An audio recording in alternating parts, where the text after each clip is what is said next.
Shri M ഷാജഹാനും നമുക്കൊപ്പം ചേരുന്നു. അധ്യാപകരുടെ മൊഴിയും എടുക്കുന്നുണ്ട്.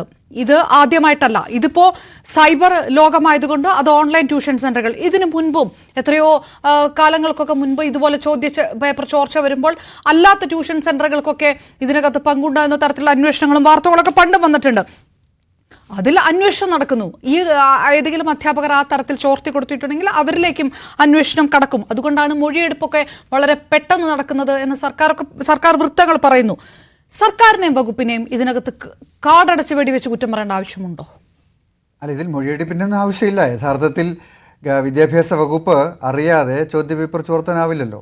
ഇപ്പോൾ കേരളത്തിൻ്റെ പൊതുവിദ്യാഭ്യാസ മേഖലയുമായി ബന്ധപ്പെട്ട ഏത് വിഷയത്തിലാണെങ്കിലും ശരി, ഇപ്പോൾ അതിൻ്റെ ഒരു ക്രമാനുഗതമായ തകർച്ച, അത് സിലബസിൽ, പരീക്ഷയിൽ, അതിൻ്റെ നടത്തിപ്പിൽ.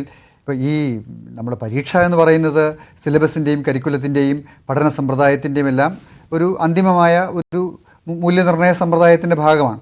അപ്പോൾ ആ മൂല്യനിർണ്ണയ സമ്പ്രദായം ഇപ്പോൾ കഴിഞ്ഞ ഏതാനും ഒരു 1-2 പതിറ്റാണ്ട് കാലമായി ഓൾ പ്രൊമോഷനാണ്. 1-ാം ക്ലാസ്സിൽ ചേരുന്ന കുട്ടി പഠിച്ചാലും ഇല്ലെങ്കിലും 10-ാം ക്ലാസ് കടന്നു പോകും എന്ന് പറയുന്ന ഒരു all promotion system Keralam follow ചെയ്യുകയാണ്. ഇന്ത്യയിലെ പല സംസ്ഥാനങ്ങളിലും ദേശീയ തലത്തിൽ തന്നെ അതിനെതിരായ വിമർശനങ്ങൾ വന്നു. അത് മാറ്റണമെന്ന നിലപാടെടുത്തു. പക്ഷേ കേരള ഗവൺമെൻറ് അത് മാറ്റിയില്ല. എന്നാൽ ഇപ്പോൾ എഴുത്തും വായനയും അറിയാത്ത കുട്ടികളുടെ എണ്ണം വർദ്ധിച്ചു വരുന്നു എന്നത് ഒരു വലിയ ഭീഷണിയാണ്. നമ്മുടെ കേരളത്തെ സംബന്ധിച്ചിടത്തോളം വളരെ ഗുരുതരമായ ഒരു പൊതുവിദ്യാഭ്യാസ നിലവാര തകർച്ചയാണ്. അപ്പോൾ അങ്ങനെ ഒരു പശ്ചാത്തലത്തിലാണ് സംസ്ഥാന വിദ്യാഭ്യാസ വകുപ്പ് 8-ാം ക്ലാസ്സിൽ മാത്രമാണ് കേട്ടോ, 9-ാം ക്ലാസ്സും 10-ാം ക്ലാസ്സും ഒക്കെ വരുന്നേ ഉള്ളൂ, അവിടെ ഒരു സബ്ജക്റ്റ് മിനിമം കൊണ്ടുവരാം എന്ന് തീരുമാനിക്കുന്നത്.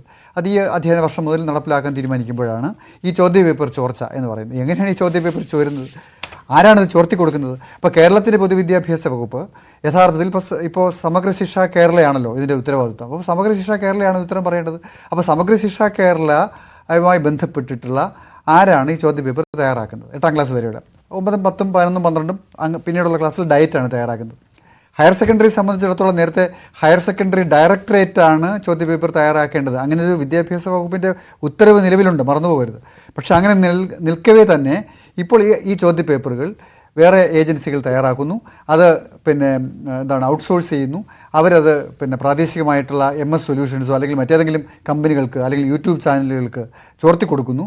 അവരത് വിദ്യാർത്ഥികൾക്ക് കൊടുക്കുന്നു. അതൊരു ബിസിനസ്സായിട്ട് വിദ്യാഭ്യാസത്തെ സമ്പൂർണ്ണമായി ഒരു വിദ്യാഭ്യാസ കച്ചവടമാക്കി മാറ്റുകയാണ്. സ്കൂൾ വിദ്യാഭ്യാസത്തിൽ അങ്ങനെ ചോദ്യപേപ്പർ ചോർച്ച എന്നൊക്കെയുള്ളത് വാസ്തവത്തിൽ കേട്ടുകേൾവിയില്ലാത്ത അല്ലെങ്കിൽ അത് വളരെ അങ്ങനെ ഒരു വിദ്യാഭ്യാസ കച്ചവടം. ഇടപെട്ട് ഈ ഔട്ട്സോഴ്സ് ചെയ്യുമ്പോൾ ചോർത്തി കൊടുത്താൽ നമുക്ക് സർക്കാരിനെതിരെ എങ്ങനെ വടിയെടുക്കാൻ സാധിക്കും? അന്വേഷണം നടക്കട്ടെ. അങ്ങനെയാണെങ്കിൽ ഔട്ട്സോഴ്സ് കൊടുക്കുന്ന ഏജൻസിക്കെതിരെ നടപടിയെടുക്കേണ്ട ഒരു സാഹചര്യത്തിലേക്ക് വരും.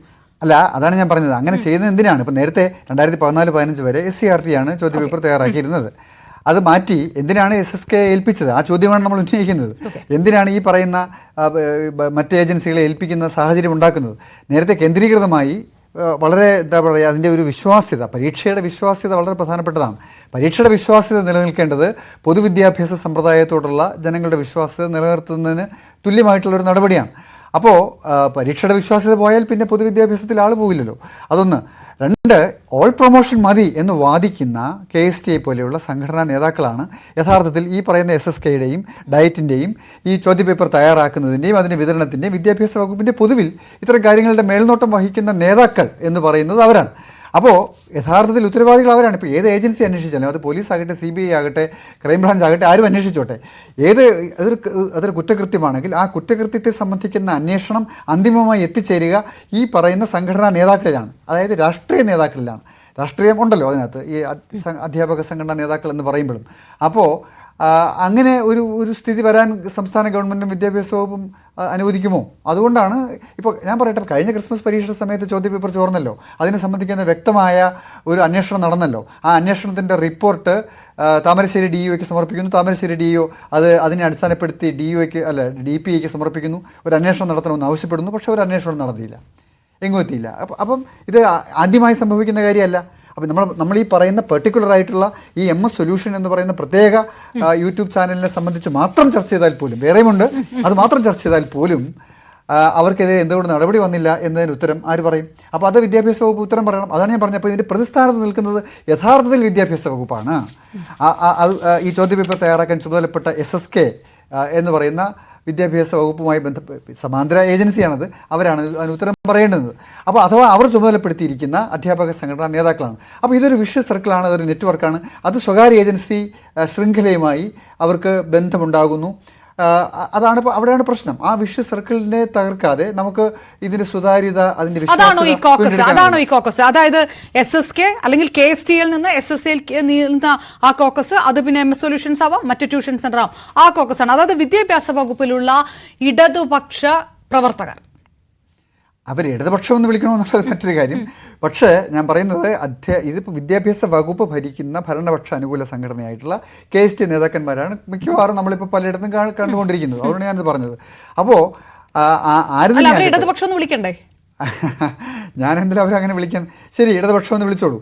അപ്പോൾ അവരെ സംബന്ധിച്ചിടത്തോളം ആ ഭരണപക്ഷം അവർ ചെയ്തുകൊണ്ടിരിക്കുന്ന നടപടികൾ പൊതുവിദ്യാഭ്യാസത്തെ ശക്തിപ്പെടുത്താൻ സഹായിക്കുന്നതാണോ? ഇപ്പോൾ ഇത് ആദ്യമായിട്ടുണ്ടാകുന്നതല്ല, ഇത് നേരത്തെയും സംഭവിച്ചിട്ടുണ്ട്. ഇപ്പോൾ അത് വളരെ പ്രകടമാകുന്നു.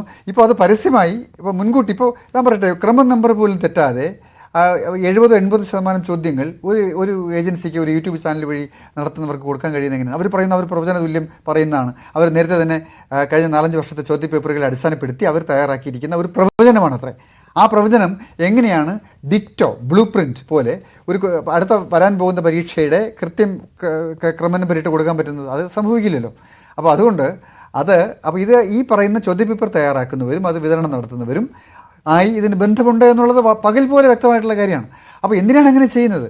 അതും ഈ പറയുന്ന പാദവാർഷിക പരീക്ഷ പോലെയുള്ള സ്കൂൾ പരീക്ഷയെ സംബന്ധിച്ചിടത്തോളം ആ പരീക്ഷ 1-ാം ക്ലാസ്സിൽ ചേരുന്ന കുട്ടി പഠിച്ചാലും ഇല്ലെങ്കിലും പാസ്സാകുമെന്ന് പറയുന്ന ഒരു വിദ്യാഭ്യാസ നയം അനുവർത്തിക്കുന്ന ഒരു സംസ്ഥാന വിദ്യാഭ്യാസ വകുപ്പ് ഈ വിദ്യാഭ്യാസത്തെ കൈകാര്യം ചെയ്യുമ്പോൾ ആ വിദ്യാഭ്യാസ വകുപ്പ് എങ്ങനെയാണ് ഈ ചോദ്യപേപ്പർ ചോർത്താൻ ഈ പറയുന്ന ചില ഏതോ കുൽസിത ഏജൻസികൾ വഴി ശ്രമിക്കുകയും എന്നിട്ട് അതിൽ നിന്ന് വിറ്റ് കാശാക്കുകയും ചെയ്യുന്ന ഒരു ഏർപ്പാടിന് നിൽക്കുന്നു എന്ന് പറയുന്നത് അത് സങ്കല്പിക്കാൻ പറ്റുന്നൊരു കാര്യമാണ്. പക്ഷെ അത് നടന്നുകൊണ്ടിരിക്കുന്നു, അത് പുറത്തു വരുന്നു. പക്ഷെ പുറത്തു വരുമ്പോൾ പോലും അതിനകത്തൊരു നടപടി ഉണ്ടാകുന്നില്ല. നടപടി ഉണ്ടാകും എന്നവർ പറയുന്നതല്ലാതെ ഒരു നടപടി ഉണ്ടാകുന്നില്ല. അതങ്ങനെ തുടരാൻ